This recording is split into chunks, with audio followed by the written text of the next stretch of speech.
Mami, would you think you still stand by the fact that he's wrong? Kofi. After listening to him. Kofi, Toronto crack say you are doing now kwan.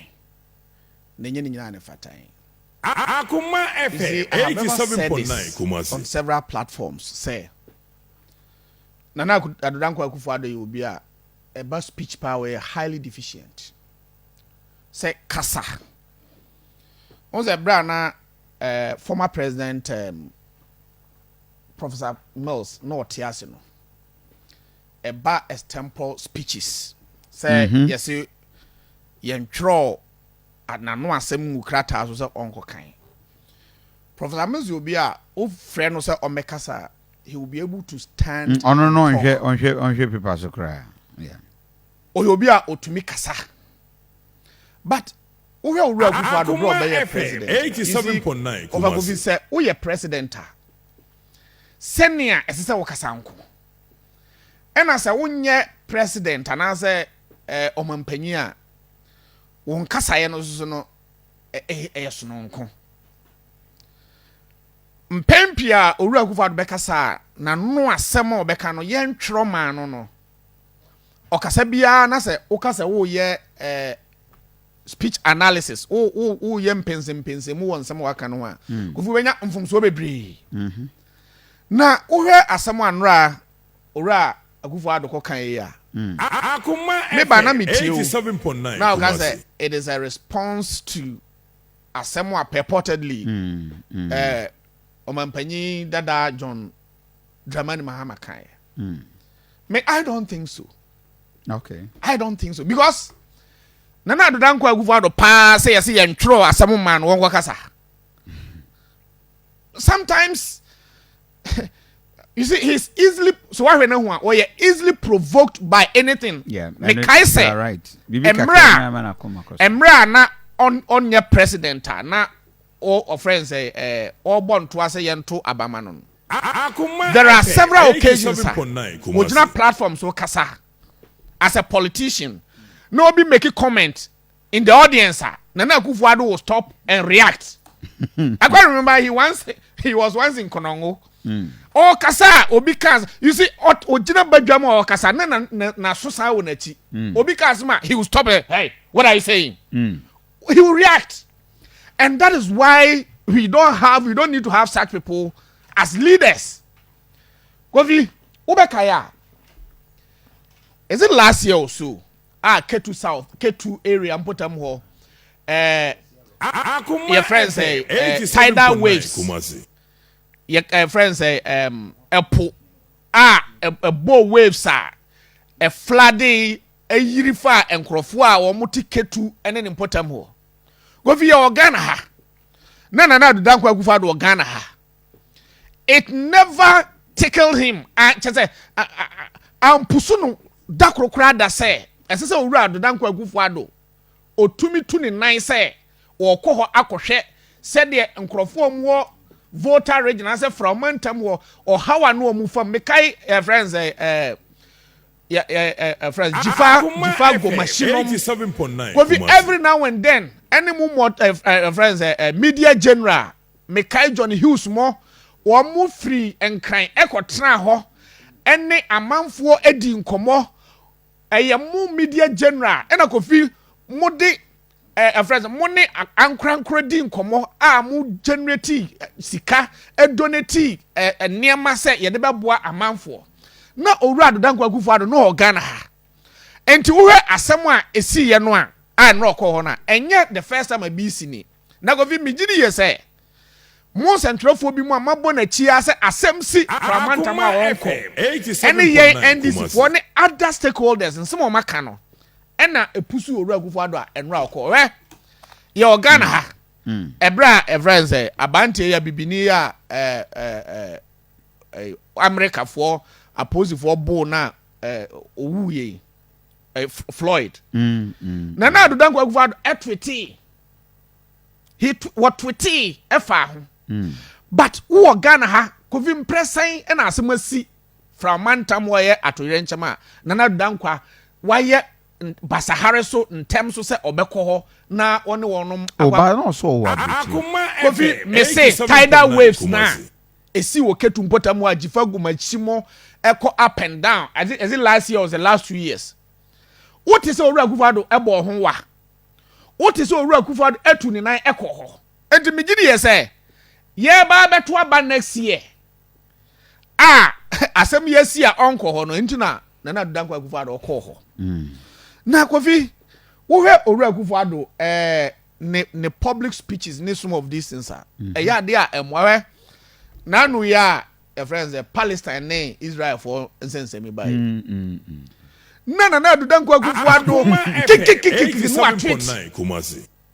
then wo hwe issue a asi ntoko a asi wo your friends Palestine ne Israel for ntemu a. The African continent, AU, we have taken a diplomatic decision. Our decision is that Kofi yebeye non-aligned. In other words, young time Israel for another Palestine for echi. Even the ECOWAS kwani yen support. So we have assumed a certain position. Nana Danko Akufo-Addo accord to it. So all of these are, diplomatic blunders Owura Akufo-Addo there. And for you to, in the midst of this disaster, Kofi, Owura Akufo-Addo oko from Mantam ho akoso mbo area ho. Unim say akonwa na no so no V8 mu na edisi ye. V8 ye fuel V8 from Nkran to Sampotam ho. Look at fuel a ye consume ye. Sabe car wo de call ye ne convoy ne ade. Yen ye fuel ye. So Nana Danko Akufo-Addo ho no call ye no. Wankwa se woye presidential candidate for the MPP. Wankwa se woye MPP ninti no ho. He wrote on the back of the state on mine ninti no. So for you to say as atuyenchem bisi say ya na say okwa it is because of say Ghana for ehuna na akire wo munti na oba. Kofi, we voted for him as a president. Sabi enye se na oswa a okache ne papa se obedi president. One day ni kra your friends na bra mu nyina ade ba ko pen wo hwehwe so obey president no abeye. So because of say or Prez so obey president na wabeye ninti no. Kofi kamia ye say eniema esese e daddy that statesmanship su is a daddy e won the bra e won ni it doesn't show in any case. Kofi dia na chese na Danko Akufo-Addo enkrofo kra na wom do wom kra to ho enkrofo a wom do wom se so wom adwi no matter what wom beto aba ma MPP no enu to wom to aba ma no to understand what serve wom me kan na me kire sentiment ma Kofi we kumasi ha empredo do saying ye mo ya no ho ba se so am interchange ye beye ofori krom de anwraga junction bekwai Kofi empredo do say nyenka even your friend say swami die ya wo mo ba be tutu yi wo be dwidwiri ho ne ade nchanse Kofi akosi say so Nana Danko ayi obi a ese president no wadi na fofo no opeya say so odi Ghana for so no wadi yeso Kofi statement no making and run is unpresidential. Penny and Kasasa. It is about time SSA. This is a free consultation. Advice I'm doing. Say, a brave beera Owura Danko Akufo-Addo bet 29 say all cover no. Speech writers a good president. We should not allow say all the time Nana Akufo-Addo be kwa kasa no aguni ho anim ase because sir your friends say blunder ya cause he does not cause this to only his person, but it affects the state and for that matter the presidency. Kofi Ghana Nana Danko Akufo-Addo no. Nana Danko Akufo-Addo we the president of this state.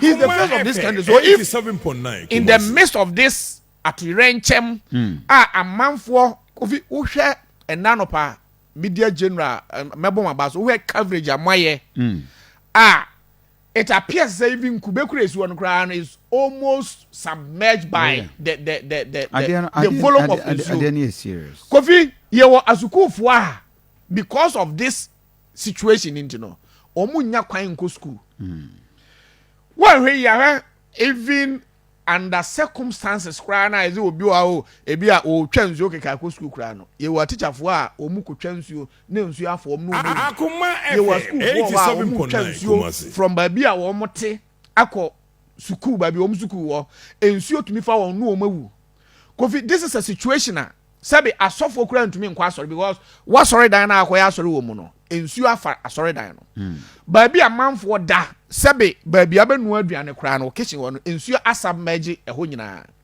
kofi baby a wo beda nsuo afa ho so this is a situation a omanfo na ni atutu agu wonsam enye saa mre no na Owura Danko Akufo-Addo wo akoya politics na in any case edie ne hye omanfo se chinchina monkrofo kuo ye se moto abamaye Akoma FM 87.9 enye se Owura Akufo-Addo ye president ninti no eye ono ne pe se me pese me boama na mboam kofi he swore an oath per 1992 constitution to defend the life and property of Ghanaians. So under this circumstance, the life of the people in a Konsombo area is under threat.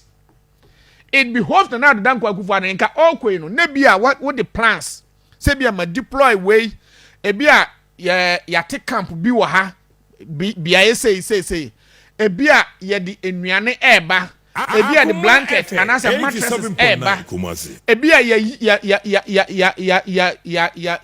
nya ba bia ho ye high area bia ye de makogu ho enti bisra monko ho e bia ya deploy this e bia you tell them and some of them omobu aide ato yam but for you to go there and be politicking in the midst of this adversity kofi a chese na Danko Akufo-Addo kra no we are insensitive to the plight of the people a chese oni abadaye because sabe wonu mo ho akwa adwa mu no ebimu ene ne ma eyepe ebimu nkrofo a omo chain na Danko Akufo-Addo in terms of age ebimu hom ni age yepe so look at na Danko Akufo-Addo bia ni native adre kofi say atuyencham bi si na say people of his age they are highly vulnerable.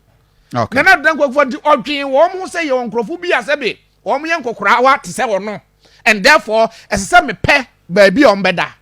So for him in the midst of this problem now oba ko ka say after all mokora mo ntoma men kofi mesre say as na Danko Akufo-Addo oba no be pa chew he should come back and apologize to the people of Ghana because the resources of this state no resources the resources of the state no we have availed all of them to you the president now it behoves you say the resources of the state no kofi ubechiche nkakra said the beya ebeboa omanfo sabi edrumre bi atoyenchem to obi amman bi so no we millions of dollars at the court kofi sika say na Owura Akufo-Addo ko e watwa say yemfa I mean I forgot of the state there's at Renjem because Ghana how man penny France the no when the kofi na Danko Akufo-Addo I mean I can me aware say Haiti Atamils Sendiska. Yes, but Akufo-Addo, I don't know. 87.9. Me aware said there was a donation to France Cathedral via Ebuya, but I don't know if that's under Akufo-Addo's time. Kofi, I it is on record say Nana Danko Akufo-Addo at UNHMC on my biso or donate iska ekoye. Now in all of these, Kofi say me I don't have any problem say or maybe who actually or now this kabeko say in the name of the state ebia yemfa mwana sabi yen soften bia or hawa or mufamu but say wangasa wo ma Ghana for ayato abama 87.9 now why yimu say san krofo we num de wo mo nto abama men kofi I mean, your 1992 constitution, it frowns upon such behaviors. Okay. Such, posturing, could be a non-presidential.